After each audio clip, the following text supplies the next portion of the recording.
On this episode, we're going to be covering everything from e-collar work, understanding markers, addressing rude behavior, and how to deal with your friends that don't want to take direction when you're trying to train your dog.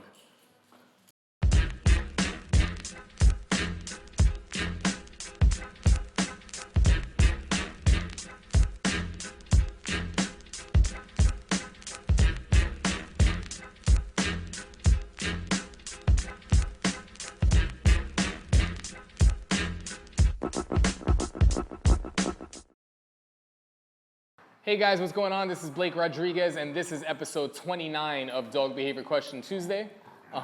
We got savage beast moving cameras and everything over there. We're gonna get into a lot of good stuff. Ozzy is going to get some of our board and trains out. We're gonna this time include Sloan, like we did last week. And we're also going to include Jerry. This is very important. This type of behavior, these guys, show everybody that we have here, are in a position in the relationship and throughout training where they can be like this. These dogs that are coming up are not ready for this. So to help them, we're gonna get these dogs in a better place, right? So it's gonna start this way. Lola, come here. Place, good. Down. Soko, come here. Place. Down. Good. Harvard. Hey, Harvard, come here.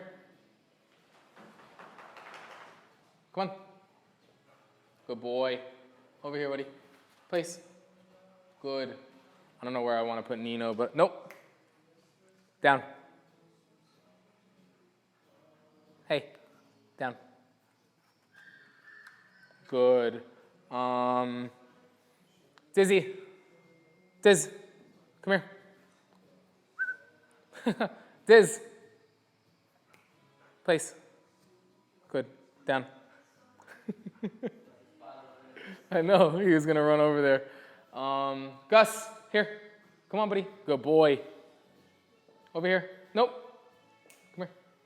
Place. Good job, buddy. Down. Good. We'll put Sloan here. We'll put Jerry there. Samson. Bench. Good. You know what? We'll give Nino his own placemat. How about that?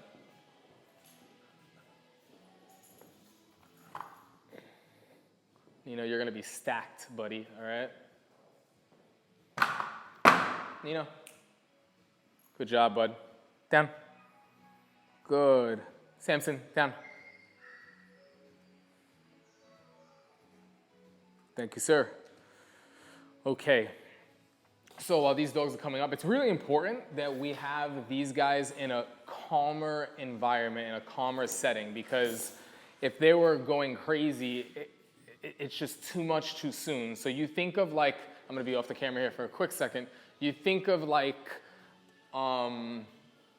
humans that are in rehab for, I don't know, let's say like alcohol or something like that. When they come back, usually leaving rehab, the environment is what got them stable. The environment is what got them healthy. The environment's what got their minds off of drinking, right? So if you think of that when they go home, usually, or I'm pretty sure it should be this way, that household doesn't have anything in it. It doesn't have any alcohol, it doesn't have any beer, it doesn't have any liquor, doesn't have any drugs, because it would be too much too soon. Down the road, that doesn't mean that that house can't have that stuff in it, because that person might have the willpower and what they need down the road. You know what I mean? So when they come back from rehab, they're not gonna go to Billy's birthday party that's at a bar. It just doesn't make any sense, right? So that's basically what we're trying to set up. These dogs are dog aggressive, they're fear aggressive, and they have issues. So we want to set them up for success and show them that they can be around dogs without being aggressive. And this is one of the ways that they can do it. So we also just got 2 new board and trains that are in, that you may or may not hear. I don't know if the camera's picking it up, but they literally just got dropped off. So that's, if you do hear some barking, those are some of our new anxiety cases that are in the mix. We're gonna jump into this right now though. First question is from Iron Shamrock. While on walks, should I just use nick on the e-collar to replicate a soft leash pop and ramp up if I see no effect? Example, my dog focusing on another dog. I personally don't really use nick. I use continuous, and if I am going to use a nick, I'll nick on continuous. I know that's slightly a little bit longer, where that sensation is a little bit longer, but at the same time, usually what I spend more time doing is I spend more time using continuous on a low level and then showing the dog what to do on leash pressure and doing that over and over and over again, so that when it gets to the point that I do decide to dial up, the dog already knows what to do. If I am going to just pop on a higher level, the dog goes, oh, I know what to do. It's a difference between me going, hey, I need you to do something. Hey, I really need you to do this. Hey, I told you I needed to do that, man. You want to get me in trouble? Like, by the time I raised my voice, you already knew that I had asked you to do it. You already knew what to do. You already knew how to do it. You can come on in. We're going to go ahead and I'm going to take Sloan. I'm going to place Sloan here, and you're going to place Jerry right over there. Cool. Give me the leash for Sloan. Thanks. So I want, come here, bud. I want Sloan facing this way. Yeah, good job. Down. Turn, nice. Sit. Bend it down. So you kind of corner yourself a little. You didn't give yourself a lot of space, but he's still down. Before you jump into that down, just because he's newer, it's easier to sit him, rest him, success. Down, awesome, right? Then we can pressure him more later, but he's super nervous. So now we got these guys in the mix. It's easier for them to be successful when this is going on, right? So yeah, I personally, I don't really use remote collars as corrections until I know what's being asked of them. So a soft leash tap, I'm only gonna dial up if I know that a dog knows what to do. So if they're not responding for leash pressure, if they wouldn't have responded for leash pressure with remote, then I'm not gonna jump into a nick or something like that. If your dog knows that, then yeah, you can just tap, or you can hold, show what to do, or you can go higher and you can pop and pair it with the leash. I don't rely on the remote collar by itself though. I do pair with the leash. That's really important. Next is gonna be from Wolfpack 245. Oh, and to go back to iron, go through some of our periscopes and some of the other dog behavior question episodes. The periscopes are on catch.me. You'll be able to see what I mean about how we really use the leash and stuff, because that's important and that gets missed even with dog trainers. Next question is from Wolfpack. When the dog takes food from my kids' plates, if they get up from their small snack table, or if she takes something like lollipop or ice pop directly from their hands, I tell her no, but she seems completely oblivious to the word no. Anything else I can try? Do me a favor, lower this on the radio, thanks. First off, no means absolutely nothing if you don't teach what no means. So I'm gonna go ahead and I'm gonna tell you that the short answer to this is stop allowing your dogs to do that. It shouldn't be an option. It shouldn't be available at all. And you do what you have to do to make sure that's not allowed, right? To make things easier for dogs to be successful, for dogs to be successful, you need to stop trying to give your dogs direction. You can come on in if you want, or whatever you want to do. You need to stop trying to give your dogs direction only in situations where you need it, because your dogs are failing miserably. If your dogs think that it's okay to actually do that, then your dogs have way too much freedom and don't respect you guys at all. That's in my opinion, and some people would think I'm extreme about this, I think that's one of the most disrespectful things that a dog could do. It's one thing for a dog when someone's not around for someone to be super lenient and just take food from them. It's a whole other thing in its entirety for a dog to just take food out of your hand. That is absolutely crazy. So I wouldn't expect your dog to know if they think that that's even acceptable. in the first place. What I would suggest is you need to practice working your dog for their meals, for their food. Stop giving your dog treats. Stop feeding your dogs human food. Stop feeding your dog junk food. Stop having your kids feed them when it's appropriate and expecting your dog to think that it's inappropriate in another situation. Work your dog for their kibble, for their actual meal. Go to catch.me, KATCH.me. Look for Dream Come True Canine. There's going to be a video that covers markers and how to use markers, and then another video that addresses how we work a dog for teaching them place, sending portion and staying portion. Get your dogs good on leash pressure. Get your dogs good at markers and working for food, and you can teach a dog how to hold a position and have impulse control. Your dogs need manners, and they have none. Start with your dog doing duration exercises with holding a position when kids are eating, not being all around them and just being in this area. And if your dogs struggle to do that, which they will, you now have the tools and the communication to be able to disagree and have them do something that they should be doing because you work with them all the time. So it's not fair to have them do something else where they normally get to do what they want. It makes much more sense if you could just say, hey, do this, practice this. You practice this for your meal times. You work for this. We work for markers. This is the word when you're released. This is the word for you to stay. This is the word where I bring you food. This is the word when you come to take food. They understand how to do that. And then when dogs are making mistakes, when you say the word to basically stay or continue doing what you're doing, which is our good marker, and the dog gets off, you're working one dog at a time, and you say nope. You have a leash pressure. The dog already knows leash pressure. Nope. And then you can follow through and you can interrupt them from getting off.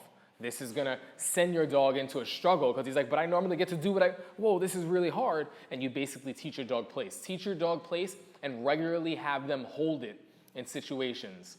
Like when you guys are watching Netflix, when you're preparing peanut butter and jelly sandwiches for the kids, when they're eating their ice pops. Not necessarily because you need it in that situation, but when the time comes that you do need to ask them to do something, they regularly practice it and they go, oh, cool, yeah, I know how to do that. Awesome, you want me to do that while the kids are eating? Got it. And they can be successful doing that. You need to start training your dogs and practicing doing things with your dogs and stop letting them do what they want because you're doing your dogs an injustice. I know that's probably hard, and that's like the hardest I've come on someone that's like asked a question in a really long time, but like you have to realize that if you really love your dog, or I don't know if it was dog or dogs, or dog, if you really love your dog, like you'll spend the time to do this so that you don't have to worry about it later. Because like this is the type of behavior that at the worst gets the dog sent back to the shelter or puts the dog in a situation that anytime you guys are doing stuff outside of like giving the dog 100% attention, you have to put him in the crate.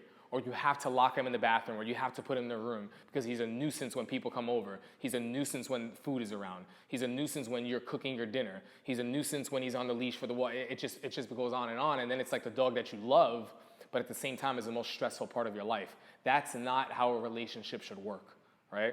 So it's just something to think about. Again, sorry for coming off hard on you, but it's because I really, I want the best for you, and you have to see it this way. You need to have more structure in your dog's life. For sure. Possibly your kids. And that's not a comment for people that are like, oh, like he went there. It's just sometimes they're pretty close. So structure is what's going to make things easier, okay? Next is from 2812. My husband found our wonderful Border Collie rescue 9 years ago. She's been the sweetest, most loving, gentle girl. Hey. Most loving, gentle girl. 2 years ago, her right eye was removed due to cancer. It has never seemed to bother her, but now she becomes very aggressive around young pups.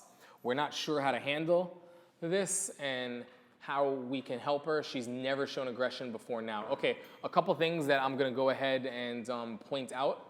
You need to help advocate for your dog or advocate for your dog much, much more. Puppies are a nuisance.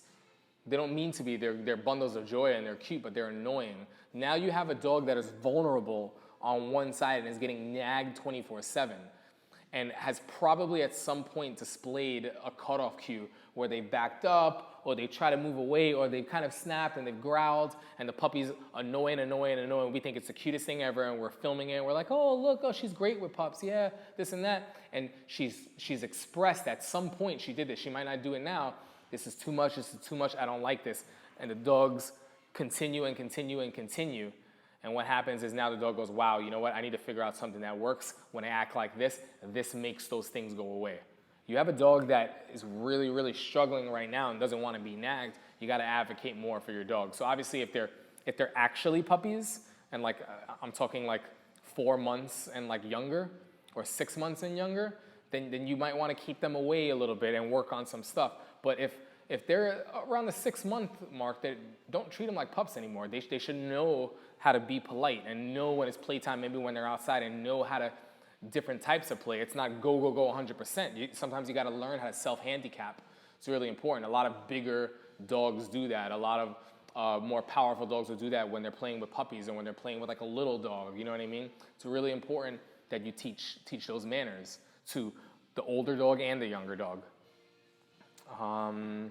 Let's see. We have a high five for canines. Hi, Blake. I'm sure you've touched on this subject before. I'm just wondering what your advice is on keeping a dog well-behaved when other people are encouraging the wrong behaviors. For example, a dog might be able to focus and not jump on someone who is calm, but it's much harder when someone is excited and gives the dog attention. Even when asking for other people not to give attention, it can be hard for them to follow that. So what can we do to help our dogs still look to us no matter what the distraction? Thanks always for the great info. I've been spreading the word about your services and videos. Well, first off, thank you so much for that. That means a lot. There's a couple different directions I can go with this.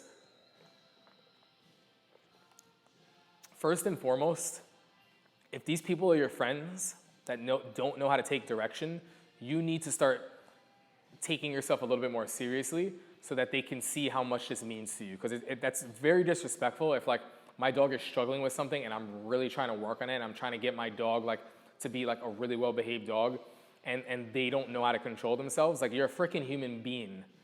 Like, if I'm asking you to do this and you're my friend, be respectful of what I'm asking you to do, right? It's not fair. Now, these are people that you really can't control because they're not necessarily your friends and they're all over the place. You have to find that balance of how to step in, how to advocate, and sometimes if your dog knows what to do but struggles in some areas but knows how to do it, you have to be more meaningful than the distraction. So that could be a variety of different things. I personally wouldn't reward this for food and doing that, but there's so many different ways you can do this. I would look to interrupt, and my interruption, it means you're not paying attention to that, you're paying attention to me. And for the most part, I like to be on the opposite side of the distraction. So if he is struggling with that dog over there, I want to be here so I can say, don't focus on that, focus on me.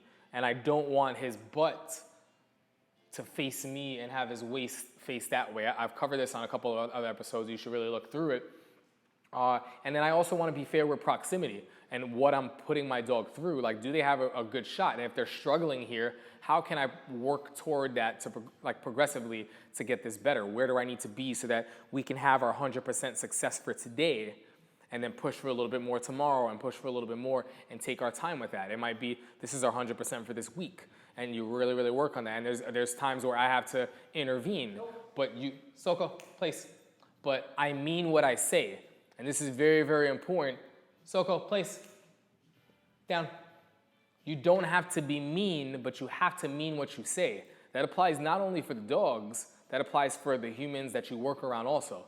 Very, very important. You got to start meaning what you say in a lot of these situations, right? You tired over there? Luther Vandross just came on and Andrew's jamming out in the background. All my love, 1,000 kisses from you is never too much. See? Put him to sleep. I just don't want to stop. Sorry for putting you guys through that, but if you're still with me, we're moving on to Smeegee. Hi, Blake. Thank you for doing these DBQ Tuesdays. My new young adult pit mix adopted 11 days ago is working on prong collar and seems to get structured walk, though can be distracted at times. He understands upward pressure means sit, downward pressure means down, though the stay part is a work in progress. How and when do you know if a dog is proficient in conversational leash pressure? I've ordered the mini educator. Should I introduce e-collar right away or work on building a better foundation with leash pressure? I've tried to be very structured with limited play because I want to set a tone of the household for the new dog, but I do want to be able to get him excited and then be able to shut him down with a command. How do I go about doing this? Sorry, so long, LOL, by the way. Love Blake. Oh, love Blake's thoughts on the periscopes. Thank you for that. No, I appreciate that. I learn so much every time. Okay, couple things. Place, how you work place, how you work a dog for their food. Like working with your movements. If I'm gonna yes a dog and all of a sudden my body language does this, my body language says yes, but I don't say the word. Working on shutting a dog down that way, working on playing with the dog and then placing them and downing them. You know what I mean? And then doing something else that might entice a dog. There's so many different ways to kind of be good with that. Get your dog good with the markers. If you get your dog good with the markers, it's a game changer. I did a periscope on this with my thoughts on markers and how we address that. That is a game changer, right? So I personally think that your dog can get better on leash pressure. And that probably means that you can get better on how you speak through leash pressure. That is the big thing. We work on this every day. I mean, even with Andrew and stuff, like he'll see stuff with me and I see stuff with him, and it's like, yeah, like right there. And sometimes that third person point of view can really, really help. The clearer you speak through the language of the leash, the better the results get. There's times to be firm, there's times to be soft, there's times to be on one side of the dog, there's times to be on the other side of the dog. Get that to the point where it's really, really good and you're like, yeah, this is like the dog's being successful at doing this. Then layer the remote collar over what the dog is successfully doing. Don't use it to teach something the dog has no clue. You can do it, but you run a really, really probably 50-50 risk of kind of messing up if you don't know what you're doing. You have to really, really be good at it. I mean, there's a lot of trainers that start dogs on remote collars right away, and there's nothing wrong with that. But I also see a lot of dogs that dog trainers that mess this up all the time. And you don't get the same type of look. Things get rushed, and it's not as smooth as it could be, right? So, I think it's equivalent to like a super strong hockey player, like going coast to coast with the whole team, scoring a goal, versus like you passing the puck. Does that make sense? It's like, if you're not good, you're gonna mess it up. I guess. Yeah, it's almost like, no, you know what it is? It's almost like, so Andrew gave an example of like a hockey player that's good, but he's not ready to go coast to coast, like end to end through everybody. Instead, he should like be good when times are there to shine, but like know how to pass the puck and move the puck. I would kind of say it's more like that player that's talented, that's gonna be good, and not moving him up too soon or giving him too big of a role too soon. It's like stay in the minors, you're good, develop, stay where you need to be so that when the time comes, you're ready for this. Because if you jump him up too soon, you can actually damage like that ego, you can break a spirit, you can get to the point, not where it's like detrimental, but it's like, man, maybe I'm not ready for this league, and it was just we put you in there too soon. You know what I mean? And that's the same thing with everything, with boxers, with this, with that, people that compete in tournaments for sports, like anything, right? So take your time with it. You will know when your dog is ready with some things. And you can still introduce your dog to the remote collar in the good areas. Just try to get better at the areas that are not so good, that the both of you suck at right now, and get better at that, and then go, okay, now I can use the remote. And then you might be in a position where the dog understands the remote collar really well in other areas, so now you can use it to bring clarity to where you're struggling a little bit more. Because when you introduce the remote, the dog's like, oh, I don't know what to do here, but I'm familiar with that. Oh, maybe he wants me to do this. And you're pairing it with the leash, so it could help. Like, for example, I was just working with Ozzy on leash pressure and sitting, and we don't use the word for sit because we have the two anxious dogs. He literally, one of the dogs just pulled a muscle in my back because they were pulling so hard on the leash. And we were teaching him leash pressure sits, nice and soft, nice and soft. And it got to a point where I said, say sit and then do what you've been doing. And it was smoother. And the first thing I told him was, I said, you know, it's interesting because every dog that comes in has heard the word sit. And for the most part, the majority of them know the word, they just don't know to do it every time you say it. So instead of like saying it and trying to get it, we make sure we can get the behavior, get the behavior, get the behavior, get it. And when we know we can get it, and it's not the smoothest, but we know we can get it, I will say the word sit and then do what I've been doing to get it. And all of a sudden, it's like the dog just knows it. Sit, boom, because they're like, interesting, you were doing this, and when I did this, pressure shut off, and the last time that I heard sit, I was also doing that. That must mean what sit means. Okay, I get it. So then all of a sudden a word that wasn't really powerful before helped to just shape things up, I guess, right? Let's see, what else we have? Tomato. Hey Blake, we're doing really well with following through after our session with you. However, we're having an issue with yes. Maggie is perfectly happy taking treats by hand for good, but when we try to reward her during the yes, she will not take a treat and actively moves away from the hand with the treat. Okay, so I remember this.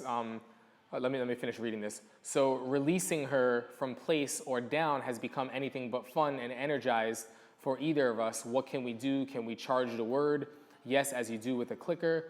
Should we use a different word? You're actually onto something there in the end. So your dog will good and eat on good, but when you say yes, the dog is a little bit nervous. A couple things. When you yes a dog, make sure the dog is good on leash pressure. A little bit of leash pressure, pressure shuts off. Don't drag the dog to you, and don't necessarily pull back, but don't bring food to the dog. Let the dog come and take it. I would refrain from using goods.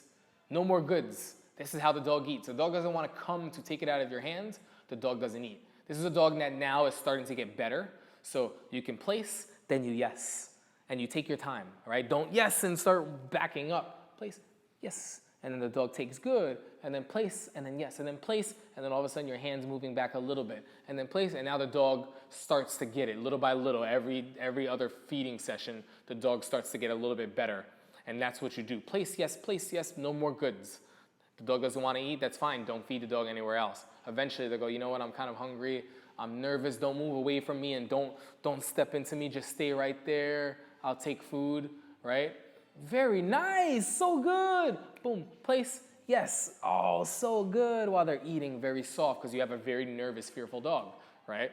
So this is how you're gonna build a confidence. The dog has to do it, and when the dog starts doing it, she goes, okay, yeah, I can do this. Okay, that's what it means. And then they go to place, and then they hear yes, they go, oh, I know that. That's my cue. And it starts to build. It will build, all right? So you're basically, just as you said, you're almost charging that word yes, because that's the only word that gets Maggie fed, okay? That is it, guys. Thank you so much. Listen, just a little heads up. We're going to skip 1 or 2 dog behavior question Tuesdays. I'm actually leaving tomorrow at like 1 a.m. to head over to Hong Kong to work with a client. I'm going to be there for like 12 days, possibly 14. And it's just going to be a little bit hard to kind of film that. So in the meantime, I will be doing periscopes. I'm going to be periscoping live from over there, a mixture of Blake's thoughts on, theories, concepts, also hands-on when I'm working with some of the clients out there. And you'll be able to keep tabs on me. You'll be able to keep tabs on all these guys, everyone, Andrew, Ozzy, Jen, Kim, who else? Betsy, Julian. Everyone's going to be holding down the fort.